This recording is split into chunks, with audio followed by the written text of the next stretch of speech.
Hello future के toppers and welcome to my YouTube channel. तो कैसे हो आप सब? आई होप आप सब अच्छे होंगे और अपने एग्जाम्स की तैयारी में लगे होंगे।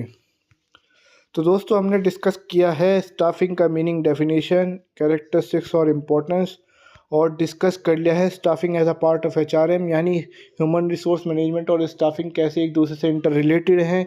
इस चीज़ पर डिस्कशन हो चुका है। और हमने बात की है इवोल्यूशन ऑफ एचआरएम, कैसे ह्यूमन रिसोर्स मैनेजमेंट इवॉल्व हुआ, कैसे इवॉल्व हुआ ह्यूमन रिसोर्स मैनेजमेंट। तो ये सारे हमने पॉइंट डिस्कस कर लिए हैं। जिसने वीडियो नहीं देखी जाकर देखिए, पूरी प्लेलिस्ट का लिंक आपको डिस्क्रिप्शन में मिल जाएगा। दोस्तों, हमने चैप्टर 1, 2, 3, 4 डिस्कस कर लिए हैं प्रिंसिपल ऑफ मैनेजमेंट पर। तो चलिए अब शुरू करते हैं नया टॉपिक, और इस टॉपिक का नाम है स्टाफिंग प्रोसेस। तो स्टाफिंग के अंदर आते हैं कुछ स्टेप्स। चलिए उनको वन बाय वन पहले पढ़ते हैं, फिर डिस्कस करेंगे डीपली क्या होते हैं वो प्रोसेस। सबसे पहले estimating man power requirement, recruitment, selection, placement and orientation, training and development, performance appraisal, promotion and career planning, compensation. तो दोस्तों, इन सब स्टेप्स से होकर होता है हमारा स्टाफिंग प्रोसेस कंप्लीट। तो चलिए अब करते हैं इनको डीपली डिस्कस। आपको एग्ज़ाम में लिखना क्या है। सबसे पहला पॉइंट आता है हमारा एस्टिमेटिंग मैन पावर रिक्वायरमेंट्स। तो दोस्तों, ये हमारा सबसे पहला स्टेप है स्टाफिंग प्रोसेस का। स्टेप के अंदर हम देखते हैं हमें कितने एम्प्लॉयज़ चाहिए, हमें कितनी मैन पावर चाहिए एक प्रोजेक्ट के लिए।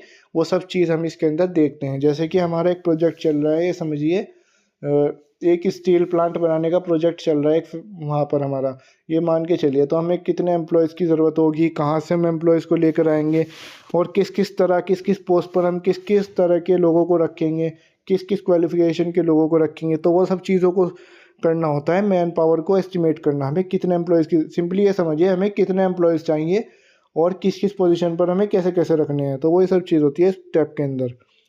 तो दोस्तों, ये हमारा पहला स्टेप। सेकंड स्टेप आता है हमारा रिक्रूटमेंट। तो क्या होती है रिक्रूटमेंट? सबसे पहले मैं डेफिनेशन पढ़वा दूँ आपको। It refers to the process of attracting, identifying and selecting qualified candidate for a job within an organization. There are two sources of recruitment, internal recruitment और external recruitment. तो दोस्तों, रिक्रूटमेंट होता क्या है? सबसे रिक्रूटमेंट कहते हैं जो हमारी वैकेंट पोजीशन है, उस वैकेंट पोजीशन के लिए नए एम्प्लॉयज़ को हायर करना, यही होता है रिक्रूटमेंट। अगर आपको लिखना है एग्ज़ाम में, तो आपको क्या लिखना है? सिंपल मीनिंग, नॉर्मल मीनिंग आपको लिखना है hiring potential candidate for a job. ये लिखाना, आपको नंबर मिल जाएगा। लेकिन लिखना ज़्यादा है दोस्तों, जिससे कि आपकी कॉपी थोड़ी भारी भारी सी दिखे।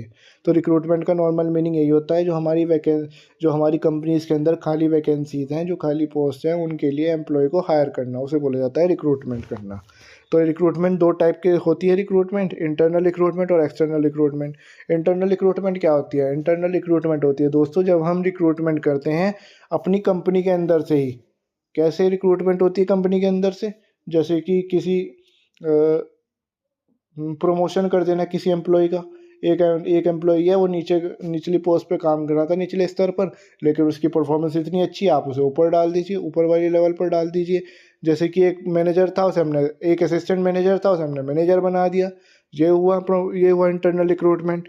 सेकंड पॉइंट आता है एक्सटर्नल रिक्रूटमेंट। जब हम रिक्रूटमेंट करते हैं एम्प्लॉयज़ की बाहर से, बाहर के लोग बाहरी दुनिया से जाकर देखते हैं, हम ऑर्गेनाइजेशन के बाहर से देखते हैं। जैसे कि कैंपस रिक्रूटमेंट होते हैं, किसी किसी कैंपस में जाकर हम नए नए बच्चों को उठाते हैं, उन्हें फिर एम्प्लॉय बना देते हैं अपनी कंपनी का। वही होती है एक्सटर्नल रिक्रूटमेंट। तो स्टेप 3 है हमारा सिलेक्शन। सिलेक्शन क्या होता है? It is the process of choosing the right candidate for a pool of candidate, is selecting the best alternative from. ये तो लिखा हुआ है मैंने बहुत कुछ, आप यही सब लिख सकते हैं, बाकी आप बनाकर भी लिख सकते हैं। तो चलिए बताता हूँ सिलेक्शन होता क्या है। हमने जो रिक्रूटमेंट के टाइम बहुत सारे हमारे पास एम्प्लॉयज़ की एप्लीकेशंस आई, जो एप्लीकेशन हमने सेलेक्ट की है, शॉर्टलिस्ट की है, उसमें से जो हमने बेस्ट एम्प्लॉय लगा, हमने उसे सेलेक्ट किया, उसे बोला जाता है सिलेक्शन करना। चलिए बातें थर्ड फोर्थ स्टेप पर। Placement and orientation. Placement means joining the post for which he has been appointed for a job, and orientation means introducing the employees with nature and environment of a company. तो दोस्तों placement होता है जो हमारा नया employ आया है company के अंदर, उसको वो जब ज्वाइन करेगा उसको बोला जाएगा प्लेसमेंट करना। ओरिएंटेशन क्या होता है, यानी कि एम्प्लॉय जो हमारा नया एम्प्लॉय आया है उसको इंट्रोड्यूस कराना हमारी कंपनी के एनवायरनमेंट से, क्या हमारी कंपनी का काम है, किस तरह से उसे परफॉर्म करना है और क्या क्या उसके टास्क और ड्यूटीज़ रहेंगे डेली बेसिस पर। तो वो सब चीज़ का इंट्रोडक्शन देना ही होता है एम्प्लॉय का, ओरिएंटेशन करना। ट्रेनिंग एंड डेवलपमेंट किसे कहते हैं दोस्तों, ट्रेनिंग एंड स्टेप 5 है हमारा ट्रेनिंग एंड डेवलपमेंट। इसमें हम अपने एम्प्लॉयज़ को प्रैक्टिकल नॉलेज देते हैं, उनकी इंटर्नशिप्स करते हैं। मतलब इंटर्नशिप से समझिए एक शॉर्ट पीरियड पे एक स्टाइपेंड सेट कर दिया जाता है, जैसे कि 15,000 रुपये मंथ हम आपको देंगे और वहाँ पर हम आपको काम सिखाएंगे, आपको करना कैसे है। ये चीज़ होती है ट्रेनिंग एंड डेवलपमेंट करना। स्टेप 5 में स्टेप 6 आता है हमारा परफॉर्मेंस अप्रेजल। स्टाफिंग प्रोसेस में ये जो स्टेप है सबसे ज़्यादा इम्पोर्टेंट स्टेप रहता है दोस्तों। इसके अंदर हम चेक करते हैं हमारा हमने जो एम्प्लॉय को हायर किया है वो कितना एफिशिएंट है, किस तरह हमारे गोल अचीव कर रहा है, उसके बारे में देखते हैं उनने हमारा पास्ट रिजल्ट उसके कैसे रहे हमारी कंपनी के अंदर, क्या वो आगे कंपनी में काम करने लायक है या नहीं है, या उसे फायर कर दें या उसे उसकी सैलरी बढ़ा दें। तो वो डिसीजंस यहाँ से लिए जाते हैं स्टेप 6 में। तो अब आते हैं step 7 promotion and career planning. तो दोस्तों परफॉर्मेंस अप्रेजल करने के बाद मेन पॉइंट जो आता है वो आता है प्रमोशन करने का एम्प्लॉयज़ का। जैसे अगर हमारा परफॉर्मेंस अप्रेजल जो है एक एम्प्लॉय का पॉजिटिव रहा, एक एम्प्लॉय के बारे में हमारी अच्छी सोच रही, उसने अच्छा काम किया, तो हम क्या करेंगे, उसका परफॉर्मेंस उसका प्रमोशन कर देंगे। वह इसके अंदर बात है स्टेप 7 में। 8th पॉइंट आता है कंपनसेशन। जब हमने प्रमोशन किया तो कैसा प्रमोशन किया, दो तरह के प्रमोशन काफ़ी तरीके के होते हैं दोस्तों। कुछ प्रमोशन तो है ड्राई प्रमोशन, जिसके अंदर हम क्या करते हैं, हम उनकी ड्यूटीज़ तो बढ़ा देते हैं लेकिन सैलरी नहीं बढ़ाते, तो वही चीज़ होती है। लेकिन स्टेप 8 में आता है कंपनसेशन सेट करना। जब आपने उनका प्रमोशन कर दिया तो अब बारी है कंपनसेशन की, उनकी सैलरी या वेजेस बढ़ाने की, उनके अलाउंस बढ़ाने की। उनको जैसे हाउस रेंट अलाउंस, जैसे कंपनी ने कहा भाई हम तुम्हारे घर का खर्चा हम उठाएंगे, हम तुम्हारा इंश्योरेंस का खर्चा उठाएंगे अगर तुम्हें कुछ होता है, तो ये चीज़ होती है कंपनसेशन। तो दोस्तों ये था स्टाफिंग प्रोसेस। अब चलते हैं एलिमेंट्स ऑफ स्टाफिंग पर, बट यहीं पर एंड करते हैं इस वीडियो को। नेक्स्ट वीडियो में बात करेंगे एलिमेंट्स पर।